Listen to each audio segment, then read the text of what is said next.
Right, Ms. Chaudhry, if you could tell us about Tata's initiative in empowering women. Yeah, certainly. Our chairman last year launched an initiative called Tata Lead. We have a diversity council at the group level, and the group has taken a target of having 1,000 women leaders by the year 2025. And this is something that the group is committed to, and we are kind of undertaking a program of educating all of our middle management to encourage them to understand the context of women and to encourage them to give women the opportunities that are required for them to actually get to a senior leadership level within the group. So there is a very real effort across all of our companies.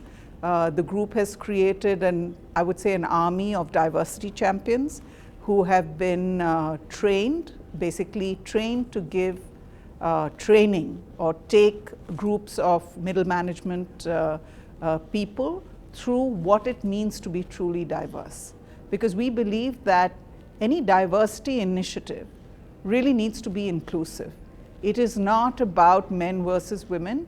It's about how to enable men and women to work together in the workplace so that there is diversity of opinion that allows the organization to make the best possible decisions related to business. Because as you know, business is becoming extremely complex. There are many, many points of view to consider, and therefore we believe that we will not be successful unless, one, we create the workplace where women can thrive, and second, where we are able as a group to create role models that other companies will then want to emulate. So really it is a position of maintaining the leadership of the group in the corporate world, I would say. All right. Apart from the corporate world, if we are to look into women empowerment in general, according to you, what would be the three major challenges women is facing? So there are lots of challenges at a societal level. I'm not sure if I'm the expert, and there are many more people who are much better qualified within the group, who are working in community initiatives, who would be better in a position to answer that. But I think what the Tata Group is attempting to do is to build a bridge between people with skills of the market and people who have, who are producing great, say, handicraft or great, applique work, right? What we're trying to do is to stitch together each of our CSR initiatives, and the Tata Group has many of them and will continue to have many of them. And how do we stitch all of this together, bring our management expertise to make that whole enterprise sustainable? I think that is something that we are keenly looking at. So then it impacts not just women within the corporate, but women in general across society. All right. What's the future for women in corporates, and also with all what is happening in India, Digital India, Make in India campaign, women entrepreneurship, what's the future?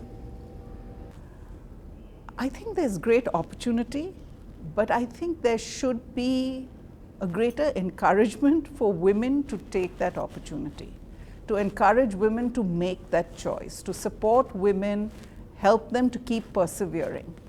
So I think that there needs to be a lot more encouragement to ensure that women are included in this creation of economic wealth, right? And there are attempts by several groups to do this, but there just needs to be more. All right.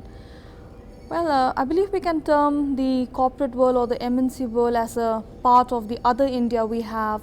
What is your thoughts on the other India we have? This is in context with the marginalized communities and the marginalized women. Yeah, so within the Tata Group, we have a very active affirmative action program where each of our companies are working very hard to see how they can include the disadvantaged sections of societies within our vendor base. because as a group, we buy a lot of things.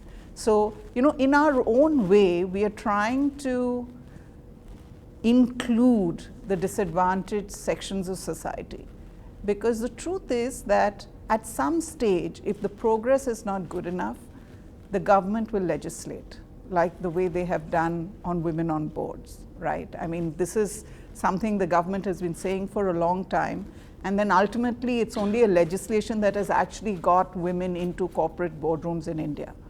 So I think if corporate India is cognizant of how we need to enable this, how we can be a bridge, and frankly speaking, the private sector, I mean the organized private sector, can make a difference and can make a difference by way of an example.